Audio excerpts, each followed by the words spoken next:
তাইওয়ানকে চাপে রাখার কৌশল হিসেবে দ্বীপটির চারপাশে প্রায়ই সামরিক টহল আর মহড়া চালায় চীন। এমনকি চীনা সামরিক বাহিনীর বিরুদ্ধে দ্বীপটির আকাশসীমা অতিক্রমের অভিযোগও ওঠে প্রায়ই। এবার বিনা সতর্কতায় তাইওয়ানের উপকূলীয় এলাকায় অনেকটা যুদ্ধের আদলে মহড়া চালালো চীন। বুধবার তাইওয়ানের প্রতিরক্ষা মন্ত্রণালয় এক বিবৃতিতে জানায়, এদিন সকাল থেকে হঠাৎই চীনা সামরিক বাহিনীর একের পর এক যুদ্ধবিমান ও রণতরী জড়ো হতে থাকে দক্ষিণ পশ্চিম উপকূল থেকে প্রায় ৪৬ মাইল দূরে। এক পর্যায়ে কয়েকটি বিমান ঢুকে পড়ে দ্বীপটির আকাশসীমায়। মহড়ায় গুলি ব্যবহার করা হয়েছে বলেও দাবি করেছে তাইপে। পরে উপকূলে দ্রুত নিজেদের সেনা ও নৌবাহিনী মোতায়েন করে দ্বীপটি। পরিস্থিতি পর্যবেক্ষণ ও সতর্কতা এবং যথাযথ পদক্ষেপ নিতে এ ব্যবস্থা নেওয়া হয়েছে বলে উল্লেখ করা হয়েছে বিবৃতিতে।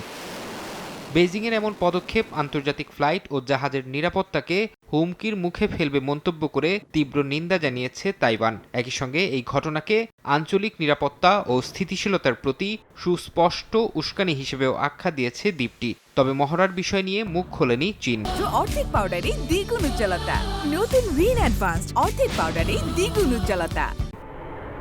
কয়েক বছর ধরে তাইওয়ানের চারপাশে মহড়া এবং যুদ্ধবিমান ও রণতরীর টহল বাড়িয়েছে চীন। সার্বভৌমত্বের দাবি ছেড়ে দিতে তাইওয়ানের ওপর চাপ তৈরি করতে এসব পদক্ষেপ নিচ্ছে তারা। তবে বেইজিংয়ের এমন দাবির কাছে নতি স্বীকার করতে অস্বীকৃতি জানিয়ে আসছে তাইপে। ফরহাদ চৌধুরী, সময় সংবাদ।